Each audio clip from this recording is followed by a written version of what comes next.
Næst á dagskránni sjónarmið geðlæknis.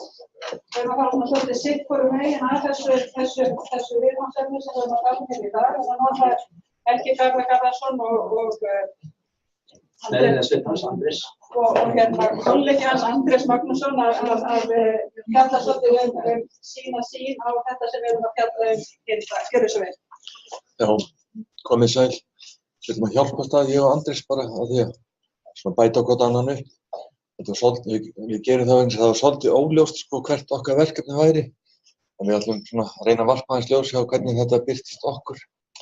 Við langar aðeins fyrst að draga fram sko að geðlækningar standa alltaf frammi fyrir sko vissum vanda í því hvernig sko geðsjúkdómar eru flokkaðir. Sjúkdómaflokkunarkerfið, það heitir ICD-10 og það hefur þróast svolítið þá átt að maður reynir að afmarka mjög vel með vel skilgreinilegum hugmyndum með hugtökum hvað geðræn einkenni eru, þannig að þau séu vel afmörkuð og allir geta séð þau, mannast. Og þetta svona ágrip af geðkaflanum hérna. Það F-kaflinn í ICD-10 og hann nær frá 0-10 og 10-20 og 20-30 alveg ekki 90 eitthvað. Og það sem kannski vert að vekja athygli á þar að sko, þess lægri tala sem maður hefur, þess hærra alvarleikastigið og þess meiri forgangur meðferð hefur þetta. Og mér dætti til þegar ég var að hlusta Margréti að við sjáum átröskun og vanda eiginlega þvert á allar þessar geðraskanir. Sjáum þau í vefrænu sjúkdómunum, Alzheimer og öðru slíku. Við sjáum þau í fíknivanda. Við sjáum þau í geðklofanum. Og það sem maður getur, það alveg til dæmis að vera með sko átröskun á hinum ýmsu sko alvarleikastigum geðraskana, hvort sem það eru bara vægar nevrósur eða alvarlega persónuleikaraskanir og alveg niður í psykótíska vanda. Þannig það kannski ágætt að þannig átröskunin hún teygist svona lóðrétt í gegnum þetta kerfi, sem maður sagði. Hvað segirðu? Það verið í allt raunir. Þetta bara þegar skuldur.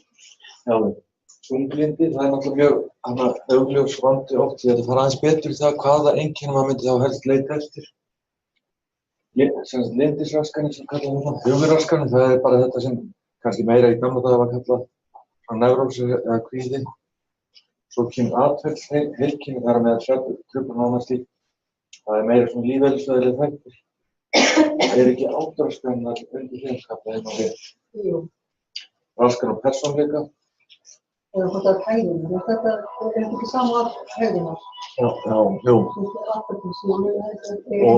Og svo þegar maður komin yfir 60 þá maður komin meira yfir í barnakaflann og það náttúrulega ýmislegt sem við sjáum þar og ég nefndi þetta með mótstöðu þrjósku og vígvöllum við matarborðið sko sem er erfitt að vinna og á unglingsaldur að binda svo mikið af sjálfsmatinu við útlitið og hvað maður segja, þarna sjáum við náttúrulega einhverjum og annað slíkt sko. Andri, varst þú kannski með eitthvað komment á kannski fíknivandann og lyfin sko þarna?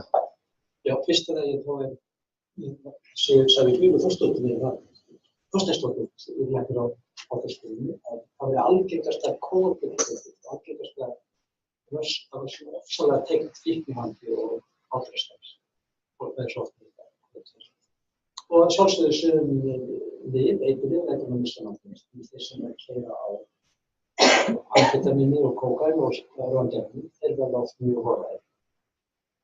Og svo hitt þeir sem eru ópíóíðum, þeir gleyma líka, en þegar þeir hætta, þá bitnar þeir gjarnan mjög mikið. Margir sem hafa verið á sterkum verkefni frá læknum, kannski 2 ár, þegar þeir hætta þessu og síðan, þá bitnar þeir mikið.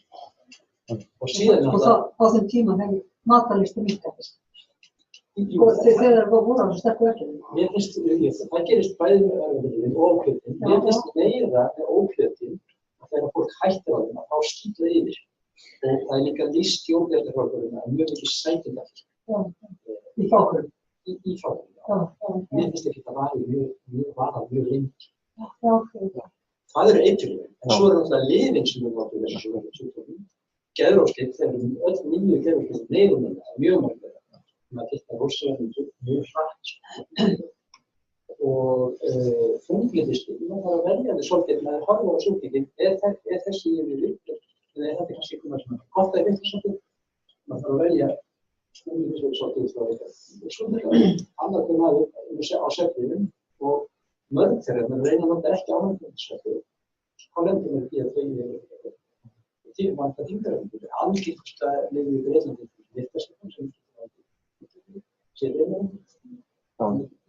Það sem sammerkt með þeim lyfjum sem við notum í geðlækningu sem valda þyngdaraukningu eru sennilega antihistaminverkun. Það er að segja róandi verkunin sem við notum til að bæta svefninn, sko. Og í raun og þetta getur orðið að alvarlega vanda eins og maður kemst, þá er það kannski þessi þyngsti flokkur með þeim sem við erum að fást við, eru geðrofssjúkdómarnir, hvort sem vegna lyndisraskana eða geðrofs, og þar notum við þessi öflugu lyf, geðrofslyfin, og töluveri hluti þeirra þyngist umtalsvert og fær metabolic syndrom og þyngist og í raun og veru lífshorfurnar verða verri. Jafnvel, ég get skipt einhverjum árum eða áratugum jafnvel, sko. Þannig að þetta er heilmikil dílemma að meðhöndla geðsjúkdómar og valda svo líkamlegir sjúkdómar. Kannski þetta er svona ágrip af ICD-10-notkuninni. Þá ef við förum svo sérstaklega í þunglyndið, þá er það þarna kaflinn sem við vorum með þarna F30 eitthvað, það eru lyndisraskanir og þær eru svo flokkað frá F30 til 39 og það aðaltöfnin er lyndisbreyting, það er að segja grunnstemningin, hún hækkar eða lækkar með eða án kvíða, til kæti eða geðlægðar. Og þessu fylgir vanlega breyting á virkni og svo getur þetta verið geðhvarfasjúkdómur, tvíhverflyndisröskun og þá fer maður sérstaklega í þunglyndskaflann og hann er þá, þetta varð ákveðin breyting á hvernig maður hugsaði þessi þunglyndisvanda þegar ICD-10 kom 1994, áður fyrir tala maður endógen og exógen. Það er að segja að kemur innanfrá eða kemur vegna aðstæðanna, maður er hættur að tala það. Þetta er sem sagt bara, maður bara lýsir því hvort það sé ein lota eða endurteknar lotur. Og þetta er svona, þetta er sennilega exógen, þetta er mynd frekar endógen, sko. Og exógen, sko, þannig að og geðlega lotan skiptist við væga, miðlungs, alvarlega og alvarlega. Og svo alvarlega getur verið með geðrofseinkenum. Og þá er það ástand oft verið að líkjast geðklofa. Og það, þetta er, og í raun og veru svolítið svípuflokkun við endurtekna geðlæga röskun. Það sem að, og svo eru til heilmikið einkenni sem á að nota til að lýsa þunglyndi og til þess að greina þunglyndi verður maður að hafa grunneinkenni. Og þetta eru 4 grunneinkenni þunglyndis, það vera niðurdregin, gleðilítill, áhugalítill og þreyttur. Það er að segja þetta er bæði sálræn einkenni og líkamleg og það er kannski ekki hvað síst þessi líkamleg sem að snerta þetta umræðuefni í dag. Og svo eru til svona fræði þar sem að menn hafa skilgreint mjög vel þessi einkenni. Hvers konar psykopatológisk fyrirbæri þetta eru og svo skilgreint vel bara til að gefa ykkur aðeins grunntónin í grunneinkennunum. Þetta er lækkuð grunnstemning og maður metur það með því að segja lækkunum verður að hafa verið til staðar í 14 daga eða lengur. Ef þetta er bara dagpart, þá er þetta ekki lækkuð grunnstemning, heldur það er bara geðhrifin sem er að hreyfast. Þetta er mjög mikilvægt að átta sig á þessu mun og menn hafa skilgreint mjög vel aðferðir til að spyrja með réttum hætti eftir þessu. Eins gleðileysi og grunneinkenni verða helst að hafa verið til staðar í 14 daga eða lengur. Í uppsveiflunni tala maður viku eða lengur. Þá og áhugatapið, að missa áhuga því sem að jafna vekur áhuga og svo orkuleysi. Þarna er maður komin meira yfir eitthvað sem er svona lífeðlisfræðilegt fyrirbæri.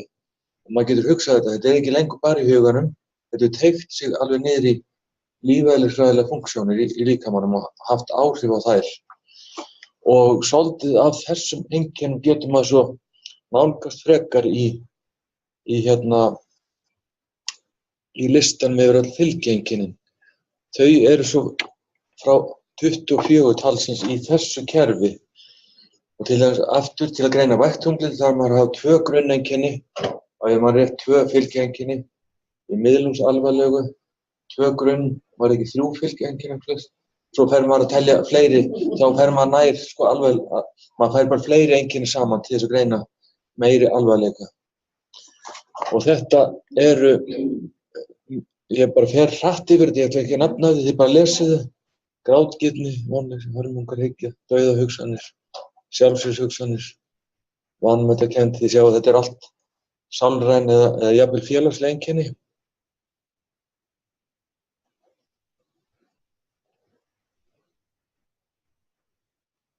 Þetta er allt fylgieinkenni, þó þau getur verið, og ef það er ekkert grunneinkenni þá getur maður ekki greint þunglyndi. Þarna tregða maður komin aðeins nær sko svona lífeðlisfræðilegum funksjónum þarna. Tregða þýðir svona sem að kalla psykomotorisk retardasjón. Ámæli, eirðarleysi. Þarna kemur þetta. Breytt matarlist. Lítil matarlist, maturinn bragðast lítið. Viðkomandi býður við hugsun mat eða aukin matarlist, til dæmis aukin löngun sætindi.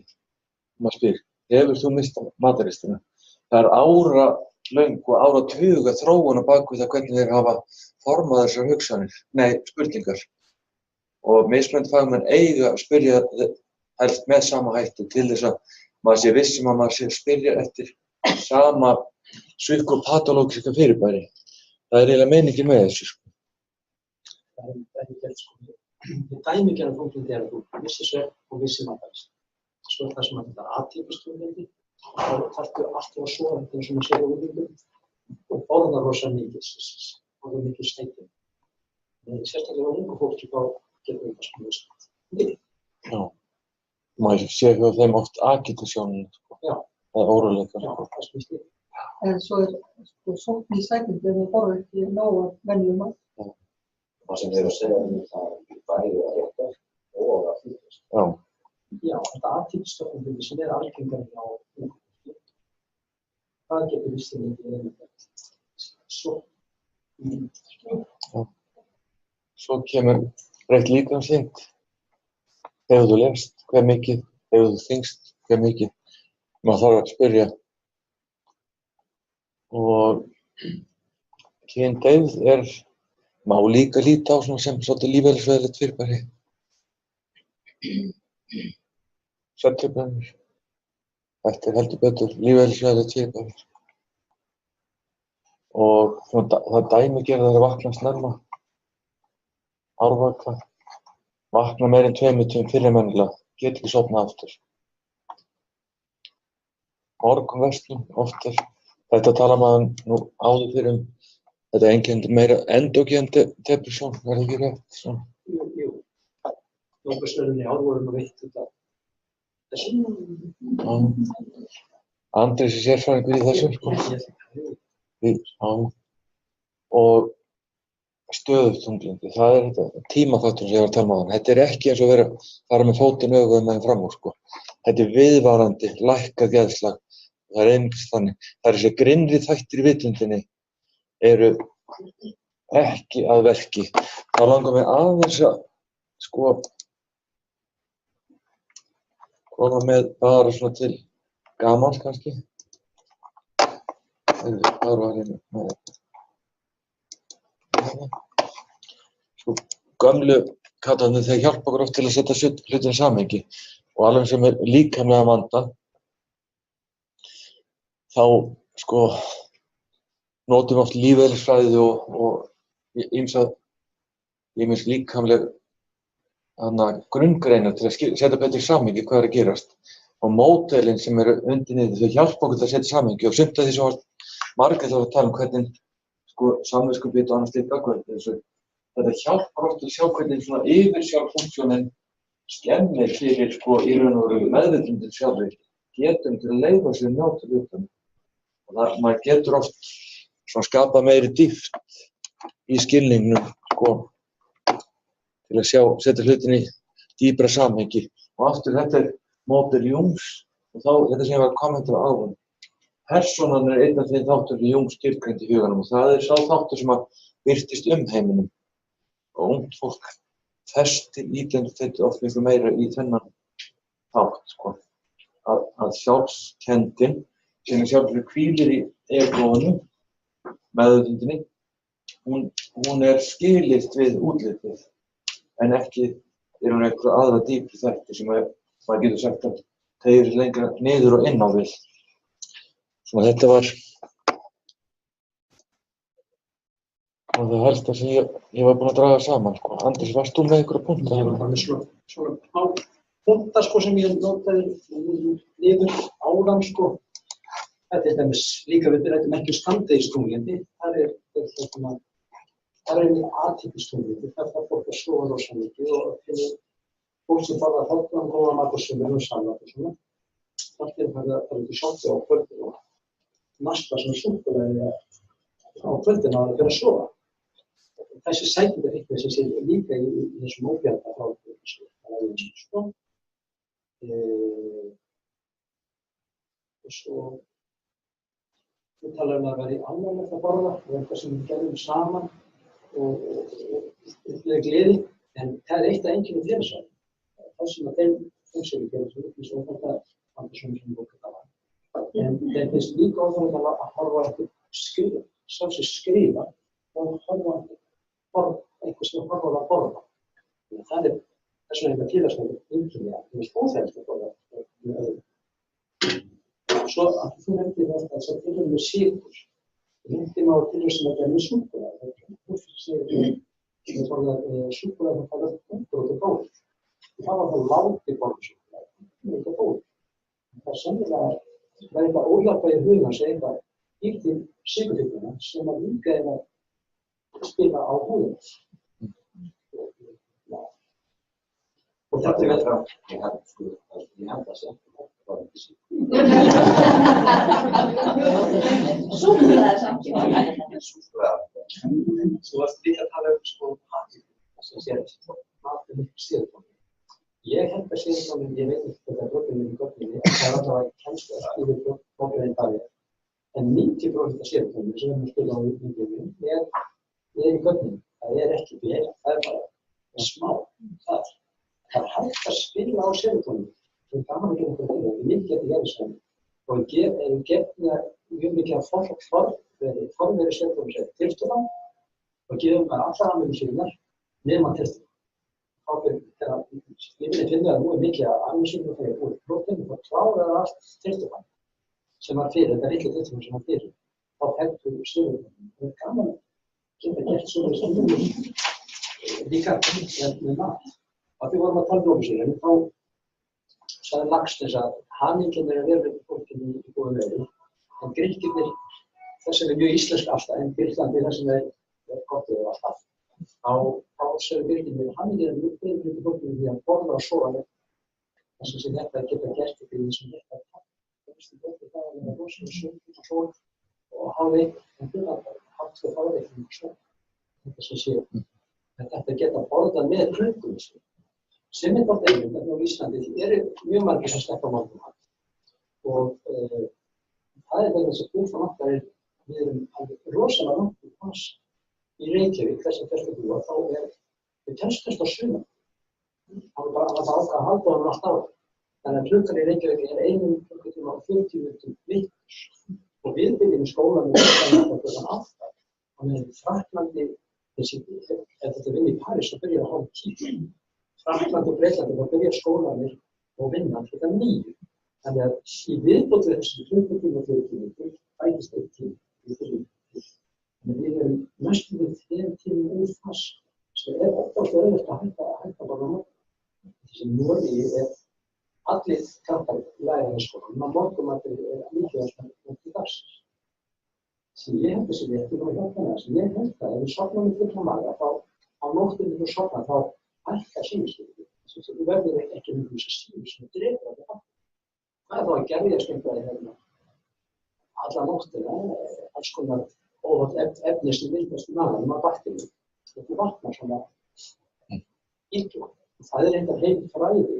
Við erum ekki að tæla fyrir mikið hvítu gíslavirkni sem efnir sem að bakteríur þörmunum gefa frá sér og kannski kom því að það færir. Það er ekki jóga þeim sem á að kyrra við. Það er ofsalega skort atriði hvernig þú fóruð það til þess að. Það var ekki það sem ég var inn á það, próbíótika. Já. En að ræða það sem dáhrif bakteríu, stórum okkar í ómústarsis líkans. Já, bæði þessi líkans á ekki bara einn hafði það haft ánægisfræði og það er áhrif líkamann í heila þetta er mjög að viðkomið þannig að við vitum ekki hversu mikið. Þetta er áhugaverð fræði að við þurfum að bíða til frekari rannsóknir. Þess að alveg eins og þú sagðir gamla að borða þegar þessari borðu. Það var ekki endilega að borða kannski akkurat það er eins og við erum svo okkur til að við borða eitthvað á hefnum að borða það verið þessi fænt. Kannski er það mikilvægast að borða. Það er mikilvægast. Það mögum það að maturinn hefur áhuga á því. Þetta er að vera yfir og sem að Svo ekki láta það vera bara lokaðinn. Jú. Það Takk fyrir. er mikilvægt að borða. Kæra takkir.